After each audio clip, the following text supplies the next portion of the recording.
Eichmann en Jerusalén es un informe sobre el juicio celebrado en esa ciudad contra Adolf Eichmann en 1961, escrito por la pensadora judía nacida en Alemania, Hannah Arendt. El objetivo claro y declarado por la propia Arendt era analizar si en el caso de Eichmann se había logrado hacer justicia. No es más que eso, y sin embargo, da para mucho más. Lo que ahora encontramos en forma de libro apareció en una primera versión en entregas en el New Yorker. Arendt asistió al juicio en calidad de periodista, pero escribió el informe como pensadora. Atiende, ve y escucha al acusado, a su defensor, al fiscal, a los magistrados. Analiza el auto por el que se condena a Eichmann a morir ahorcado, y hace mucho más. Se hace todas las preguntas posibles sobre el acusado y sobre el caso, sobre la legalidad, sobre la justicia. Rastrea toda la actividad de Eichmann durante la Segunda Guerra Mundial, y ello le lleva a analizar la actuación de todos los grupos implicados en la solución final del problema judío, como decían los nazis, o sea, su exterminio. Por todo esto, lo que ella siempre consideró un simple informe pegado a la figura de Eichmann levantó enorme polvareda. Fue atacado sistemáticamente por determinados grupos de interés, denostado sin haber sido leído, incomprendido a veces voluntariamente. Le costó a su autora soportar una campaña muy dura contra su persona y perder definitivamente amigos de toda la vida que rechazaron visceralmente sus conclusiones. También por todo esto es un libro que todo el mundo debería leer atentamente, por su valor periodístico, histórico y también filosófico, porque aunque Arendt aquí no se centra en explicar filosóficamente lo que significa lo que está diciendo, nos presenta como caso práctico la figura de Adolf Eichmann como encarnación de la banalidad del mal, un nuevo concepto que nos descubre una nueva categoría ética y un nuevo tipo de horror.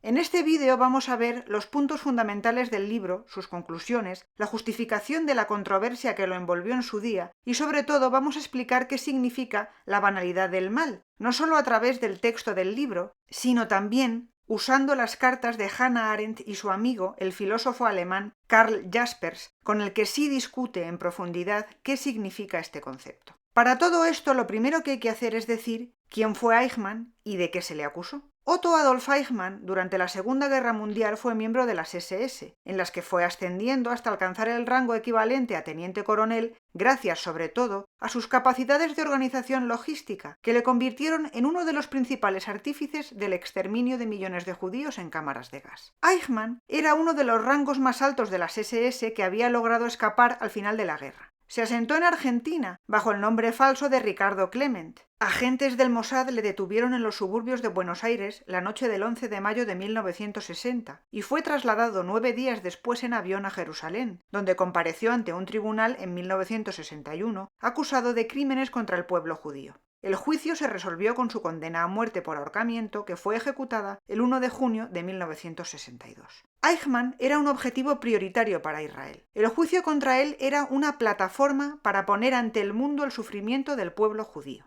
Eichmann fue presentado como uno de los representantes del mal absoluto, del mal radical, de la depravación suma que tenía que estar detrás del horror indescriptible que supone organizar la muerte de millones de personas, además una muerte fría, en torno a un sistema retorcido. Se trataba del confinamiento de los judíos en guetos, su clasificación, su transporte hasta los campos, unos de concentración para explotar hasta la última gota a aquellos útiles para trabajar y otros de exterminio que conducían directamente a las cámaras de gas. Un sistema abyecto diseñado para hacer desaparecer al pueblo judío de la Europa ocupada por los nazis de forma segura, silenciosa, eficiente y sin dejar rastro.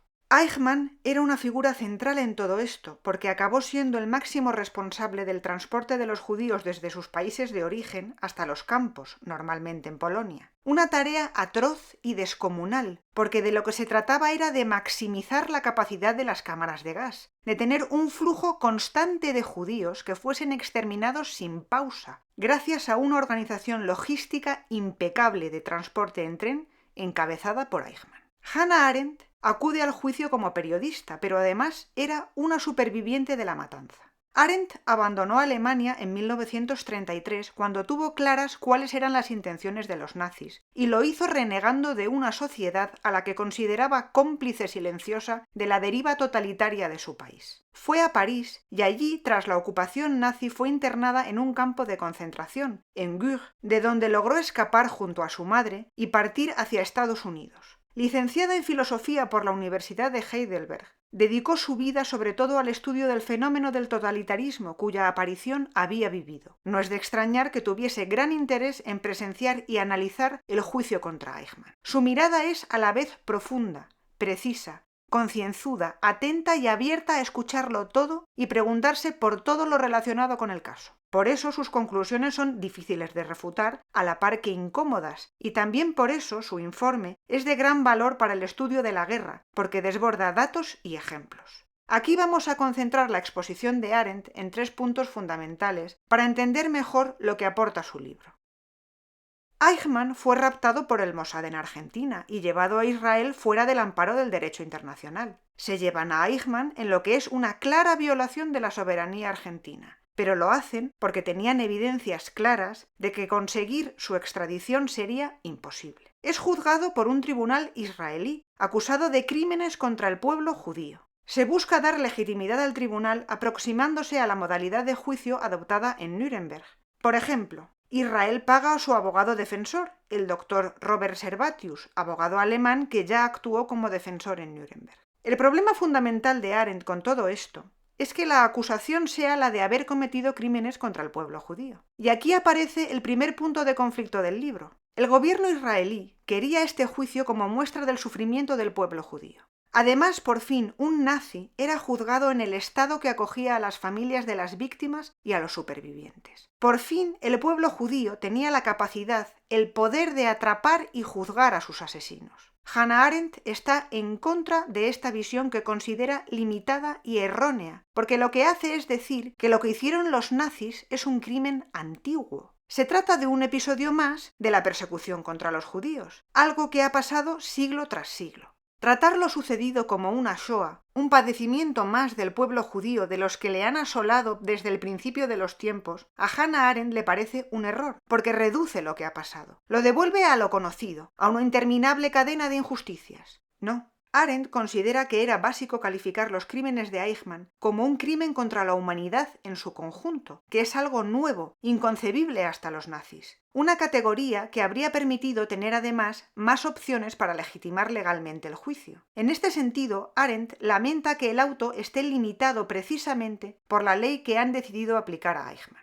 Aquí está un punto fundamental para entender los ataques organizados contra Arendt, porque se considera que se posiciona políticamente contra el gobierno israelí y que cuestiona el sufrimiento de los judíos, cuando lo que hace es examinar la legalidad de la situación y valorar la importancia del crimen en relación a un posible futuro derecho penal internacional que permita castigar este tipo de crímenes. Esto se basa en lo que ha pasado y también en lo que ella teme que pase en el futuro. Décadas después ya sabemos nosotros que con razón. Lo que ha pasado es que Alemania se transformó en un régimen totalitario, que de vencer en la guerra habría procedido a exterminar a numerosas categorías de personas. En el libro nos recuerda que el primer ensayo de cámaras de gas se produce en Alemania en 1939 como forma de eutanasia nada menos, para enfermos incurables. Y que sin duda, de ganar la guerra, los nazis habrían exterminado igual no solo a judíos, sino a católicos, comunistas, homosexuales, personas con cualquier tipo de defecto físico o mental, enfermos. Así que no se puede reducir lo que hicieron a su antisemitismo.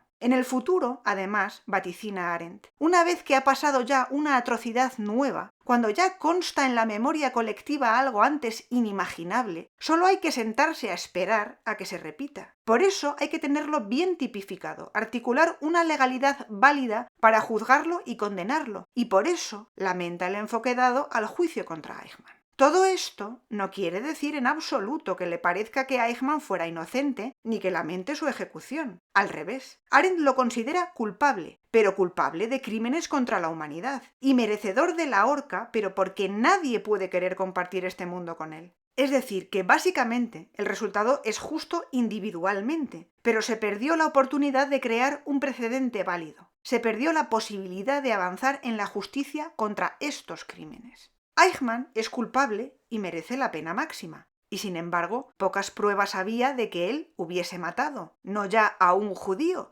sino a persona alguna. Él ni mató ni dio orden de matar, decía. Él solo cumplía órdenes. Era una pequeña rueda en un sistema gigantesco que él no habría podido parar. Arendt examina, pues, lo que de verdad ha hecho Eichmann. Ciertamente, Eichmann recibió la orden de poner en marcha la solución final al problema judío. Es más, la orden la recibió su superior, Heydrich de Göring. Eichmann estaba en el tercer escalón. Él obedece y no quebranta la legalidad, al revés. Cumple puntillosamente con la delirante legalidad del Estado nazi. Todavía desciende más Hannah Arendt. Eichmann, que lo que hacía era poner en marcha la deportación de los judíos desde sus países de origen hasta los campos y asegurar un fluir acompasado de trenes a lo largo y ancho de Europa a la velocidad justa para maximizar el poder destructor de las cámaras de gas sin producir un atasco en los hornos crematorios, no podía haberlo hecho sin la inestimable colaboración de mucha gente. Y como Arendt no hace las cosas a medias, procede a analizar país por país cómo eso era así. Cómo donde Eichmann encuentra una administración servicial en el país ocupado de turno, las cosas salen a pedir de boca y se exterminan miles y miles de judíos a buen ritmo hasta llegar a una productividad óptima, podríamos decir. Pero allí, donde las autoridades locales no estuvieron por la labor, la cosa se atascaba, porque era difícil de hacer, y Eichmann no tenía resortes para lograr sus objetivos. Así que en esos lugares, al revés, se salvaron miles y miles de judíos gracias a trabas y desinterés local en su exterminio. Y con esto, Hannah Arendt se da de bruces con una horrible realidad, que fue también motivo de polémica. En la base de todo el sistema logístico, lo primero que había que tener, los datos de quién era judío, dónde vivía, cuál era su familia, su trabajo, todo para identificarlo, clasificarlo, encerrarlo y transportarlo hacia su exterminio. Esos datos los tenían y los dieron los consejos nacionales judíos. Es decir, en las ruedas burocráticas en las que viajaba Eichmann, la primera colaboración que necesitaba y que tuvo fue la de la jerarquía judía de cada país ocupado. Pero ser uno de múltiples autores de un crimen no exime a Eichmann. Le exime la ley alemana, porque efectivamente Hitler no dio una orden escrita de poner en marcha la solución final, pero eso era lo que quería. Y en el Tercer Reich, lo que Hitler quería tenía peso de ley, y la solución final fue acompañada de numerosos reglamentos escritos que Eichmann cumplió. Pero el problema que tiene es que cumplía aberración tal, un ataque contra los derechos humanos de tal calibre que ninguna ley puede validarlo. Entonces, la obediencia debida, porque es verdad que Eichmann era un rango alto pero menos de las SS. ¿Podía desobedecer? Aquí el problema de Eichmann, una cuestión fundamental en su condena, es que resulta que ni siquiera es verdad que se limitara a cumplir órdenes. Porque cuando en 1944 Himmler, intentando salvar el pellejo ante la inexorable derrota, decidió parar el exterminio de los judíos y se reunió con Eichmann para ordenarle que pasase de ser el gran eliminador a ser la niñera de los judíos, Eichmann no le obedeció y siguió hasta el fin con su denodado empeño de que fuesen gaseados cuantos más mejor, algo que invalida toda su defensa y que nos permite pasar al punto más importante de todos. Eichmann fue presentado por el fiscal como un ser abyecto. Un ejemplo del mal radical que sin duda debía encontrarse en la mente de quien fuera capaz de cometer actos tan atroces. La propia Hannah Arendt llegó a Jerusalén creyendo en ese mal radical, pensando que al ver a Eichmann iba a ver a un ser maligno en sí. Y sin embargo, al tenerlo delante, al escuchar lo que decía, se dio cuenta de que estaba equivocada. Eichmann era otra cosa, un ser pequeño, un ser insignificante. Es una persona que se dedica con verdadero ahínco a facilitar la muerte de millones de personas y no las odia. Tampoco se siente culpable. Carece de una gran inteligencia, pero no es totalmente imbécil. No tiene una gran educación, pero tampoco es precisamente analfabeto. Carece totalmente de personalidad y se expresa con frases huecas, consignas, frases hechas. En palabras de Arendt, el hombre de la caja de cristal es un pequeño funcionario que no significa nada. Sin medallas, uniforme, rango, aura, puesto, se queda en nada. Es un ser insignificante. Esa percepción que tiene Hannah Arendt mirando a Eichmann en el juicio es lo que le hace utilizar la expresión banalidad del mal. Eichmann es un hombre vulgar, y lo brutal es la distancia abismal entre su nulidad como persona y la atrocidad indescriptible que ha cometido. El concepto de banalidad del mal es una novedad cuando lo presenta Hannah Arendt, y también fue muy criticado, como si con él disminuyese la gravedad de los crímenes cometidos. Como si no compartir el discurso de que Eichmann era un monstruo maligno menoscabase la acusación. Y no es así, más bien al revés. Las consecuencias de la tesis de Arendt son devastadoras. En su intercambio epistolar con Karl Jaspers, profundiza más en lo que significa esta nueva categoría. El empleo de la palabra banal hace referencia a la total superficialidad e irreflexión de Eichmann. No se plantea nada verdaderamente. Es un ser de una total nadedad.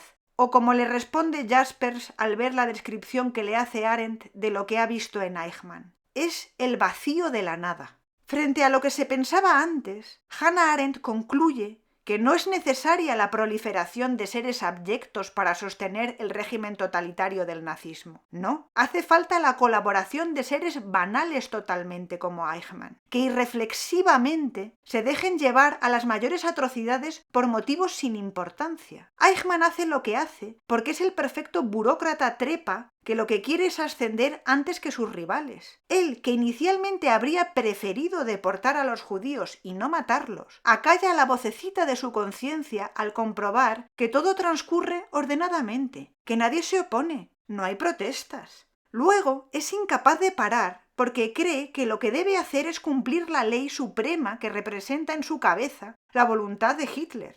No se plantea jamás lo atroz de lo que hace. Ni siquiera en el juicio tiene un momento más profundo en el que salga de las frases hechas para justificarse, ni de su preocupación por las pequeñas miserias de su carrera administrativa. Arendt llega a través de Eichmann a la conclusión de que la base del éxito del totalitarismo es la banalidad del mal. El que hace realidad el exterminio judío es el pequeño burócrata tipo Eichmann en su despacho haciendo llamadas y moviendo expedientes. Es la irreflexión, la falta de autonomía ética lo que permite el exterminio mucho más que la maldad abyecta. Arendt encuentra en este tipo de personaje insignificante y hueco, que siempre será ante todo el funcionario obediente, una característica del hombre actual, y eso es lo que verdaderamente es devastador. A Hannah Arendt le obsesionó el auge de los totalitarismos y que detrás de ellos esté un conjunto de tipos cualquiera es aterrador. La gran novedad que aporta a las categorías éticas es que ella llegó a concluir que el mal terrorífico puede ser producto de la banalidad, que es la superficialidad de quien carece de motivación responsable y profunda.